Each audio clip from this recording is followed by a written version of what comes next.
কলেমা রদ্দ কবুল পড়ে প্রকাশ্য যখন বলেছে, প্রকাশ্য সে কলেমা রদ্দ কবুল পড়বে যে ভাই ওটা আমার মিস্টেক হয়েছে, আমি কলেমা রদ্দ কবুল পড়ছি, আর মৌলী সাহেবদেরকে গোপনে বিয়েটা তাহলিল করে দেবে, মিটে যাবে। যদিও প্রকাশ্য কলেমা রদ্দ কবুল পড়ে ক্ষমা না চায়, ওর জানাজা পর্যন্ত পড়া যাবে না।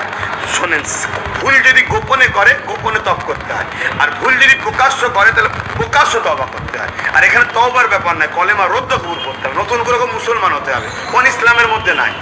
যে বা যারা এই কথা বলছে তাদের শিক্ষা যোগ্যতালে প্রশ্ন উঠছে, তারা কি আদৌ কোরআন পড়েছে না মৌলী সাহেব সেজে ঘুরছে?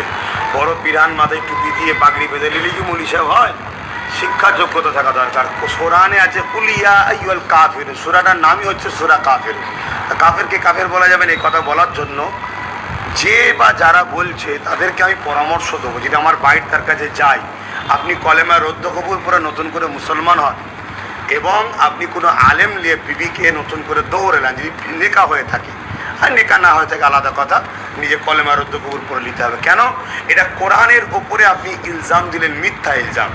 কোরআন কাফেরকে কাফের বলতে বলেছে, মুমিনকে মুমিন বলতে বলেছে কোরআন। এবং সূরা কাফিরুন এটা সূরা আছে, হে কাফের সম্প্রদায়, অবিশ্বাসী সম্প্রদায়।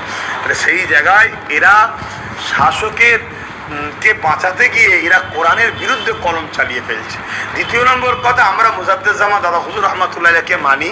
মুজাদ্দেদ-জামা দাদা হুজুর রহমাতুল্লাহ ওসিয়াতনামার মধ্যে আছে, দাড়ি টুপি জুব্বা পাগড়িকে কেউ তুচ্ছ তাচ্ছিল্য করলে সে কাফের হয়ে যাবে। কথা বুঝে আসছে? তাহলে দাদা হুজুরের ওপরেও কলম চালাচ্ছে। আছেন দাদা হুজুর রেখে দেন, কোরআনের ওপরে কলম চালাচ্ছে যারা, অবশ্যই তারা কোরআনকে অবিশ্বাসকারী, কুফরি, কাফের। তার উচিত হবে, আমি তার বিরোধী করছি না, তাকে আমি সৎ পরামর্শ দিচ্ছি।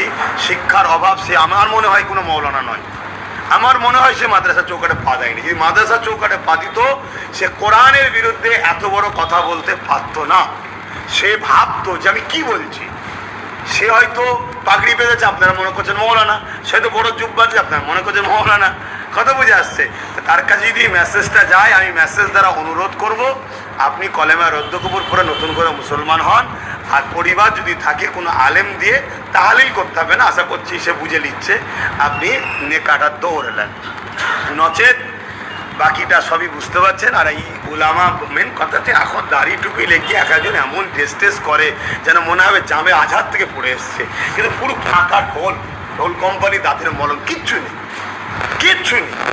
আর এলেম তো হিরাস হয়ে গেছে, শিক্ষা প্রতিষ্ঠান থেকে এলেম উঠে যাচ্ছে। হ্যাঁ, কি বলছে? অবশ্যই একটা টাকার তো গন্ধ আছে, আর টাকার একটা গরমও থাকে। যার কাছে টাকা থাকবে দেবে তার গাছ চুলকোয় সবসময়। টাকার একটা মিজাজ, আলাদা মিজাজ। কথা বুঝে আসছে? টাকা আছে, আর শাসকের তো টাকার শেষ নেই। চাকরি থেকে শুরু করে, চাল থেকে শুরু করে, বালি থেকে শুরু করে, আমফান থেকে শুরু করে, বাঁধ ভাঙা থেকে শুরু করে, তারপরে সারদা নারদা, কি কমলে থেকে টাকার তো অভাব নেই।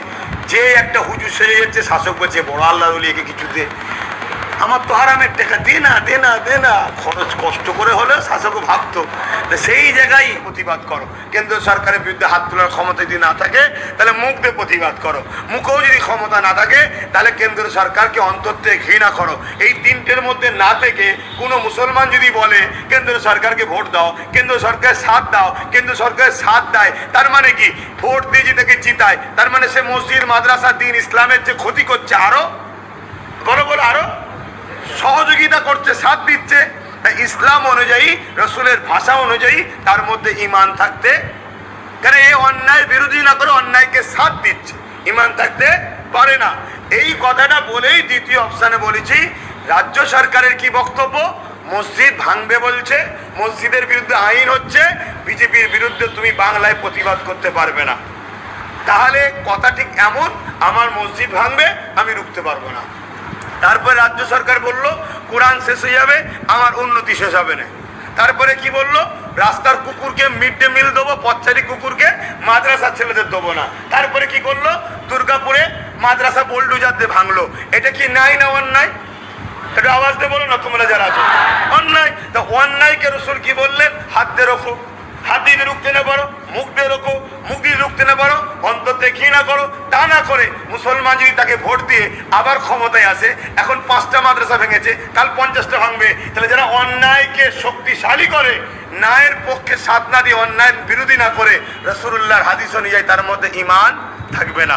দ্বিতীয় নম্বর কথা, মিশকাত শরীফের হাদিসের মধ্যে আরো একটা হাদিস আছে, যদি কেউ জালিম হয়, জুলুম যে করে জালিম, সেই জালিম জানার পরও তাকে যদি তুমি সাথ দাও, তাকে যদি তুমি সহযোগিতা করো, তাকে যদি তুমি ক্ষমতায় আনো, তার পাশে দাঁড়াও, তাকে সহযোগিতা করো, ইসলাম থেকে তুমি বাদ পড়ে যাবে। রাসূলুল্লাহর হাদিস, নবীর হাদিস বলেছি।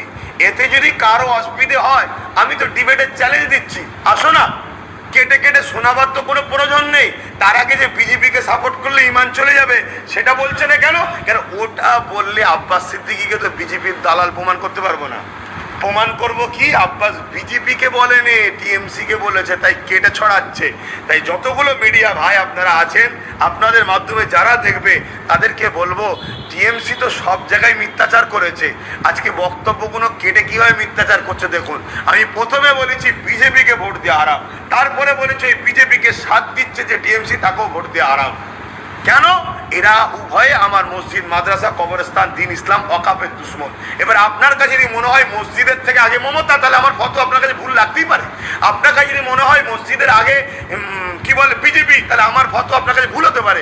আর আপনাকে যদি মনে হয় রাজনীতি আগে নয়, আমার কাছে আমার ইসলাম আগে, ধর্ম আগে, যারা রাজনীতি দ্বারা ইসলাম ধর্মকে মিটাচ্ছে, এদেরকে শক্তিশালী করে ইসলাম ধর্মের ক্ষতি করা যাবে না, করলে হারাম হবে, হারাম হবে, তাহলে আমার ফতোয়া ঠিক আছে। এবারে আপনি বলবেন ওই হুজুর এই বলেছে, ওই মৌলানা এ বলেছে, আমি বলবো ওই হুজুর কবে বলেছে, প্রথম কথা বলবো। দ্বিতীয় নম্বর কথা, হাকিকাতে বলেছে না এডিট করে ছড়াচ্ছে, এআই করে ছড়াচ্ছেন না, হাকিকাতে বলেছে। আর যদি বলে থাকে কবে বলেছে? তখন কি বলেছিল মাদ্রাসা শেষে কোরআন শেষে আমার উন্নতি শেষ হবে না? তখন কি বলেছিল যে দিল্লিকে আন্দোলন করো? তখন কি মমতা আসল রূপ দেখিয়েছিল? এখন যে রূপটা দেখাচ্ছে, যত মাথা থেকে কাপড় খুলছে আস্তে আস্তে রূপ বেরোচ্ছে। তো তাহলে যখন আমি দেখছি এইটা মাদ্রাসা, দান করতে হবে, কিন্তু এই মাদ্রাসা যখন দখল হয়ে সিনেমা হল হয়ে যাবে কারো জোর করে, তখন আর দান করা যাবে? তাহলে আজকে তুমি বলেছিলে আমি মুসলমানদের সংরক্ষণ দেবো, কি বলে মুসলমানদের 10,000 মাদ্রাসা দেবো, মুসলমানদের ওয়াকাফ উদ্ধার করে দেবো, মুসলমানদের কি বলে ফুরফুরার রেল দেবো, ফুরফুরায় কি বলে ওই উন্নত মানের পর্যটন করব, মুসলমানদের কি বলে বেকারত্ব দূর করে দেবো, প্রতিটা বাড়ি বাড়ি চাকরি দেবো, মাদ্রাসা আলিয়া ইউনিভার্সিটি করে দেবো, সব তুমি বললে। তা তোমার উপরে বিশ্বাস করাটা স্বাভাবিক।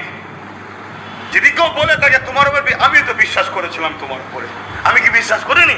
আমি তো বিশ্বাস করেছিলাম যে চলো 34 বছর দেখলাম, এরা তো এবারে বলছে যখন এত কিছু করবে, শাসক কমে রিমোট যখন দেখাচ্ছে করে দেবে, তাহলে দেখা যাক। কিন্তু ওরে সর্বনাশ, তুমি তো 10,000 মাদ্রাসা দূরের কথা, 614টা যে মাদ্রাসা বামফ্রন্ট করেছিল, সেই 614টা আছে, 615টা একটাও করুনি। উপরন্ত মাদ্রাসাগুলোকে বোল্ডুজাতে ভাঙছো। আর তুমি বলছো আনএডেড মাদ্রাসার বাচ্চাদের মিড ডে মিল দেবো না, পথের কুকুরের বাচ্চাদের দেবো। তোমার কাছে কি মাদ্রাসার বাচ্চারা কুকুরের বাচ্চার থেকে খারাপ? এই কথা শোনার পরও যদি কোনো মুসলমানের প্রেস্টিজে না লাগে, সেটা তার ইমান তার কাছে। আমার নজরে কেন্দ্র সরকার হলো প্রকাশ্য ইসলামের দুশ্মন, রাজ্য সরকার বন্ধু সেজে দুশ্মন। এই দুই সরকার বর্তমান ক্ষমতায় আছে, এদের কর্মকাণ্ডের জন্য দেশ শেষ হচ্ছে, সমাজ শেষ হচ্ছে, আমার ইসলামের উপর আঘাত হচ্ছে। এদেরকে সাপোর্ট করা হারাম। হারামকে কেউ হালাল জানলে ইমান থাকে না। কথা মাথায় ঢুকলো? হ্যাঁ, ও তো ধ্বংস। শিক্ষক তো শেষ করে দিচ্ছে এই করে।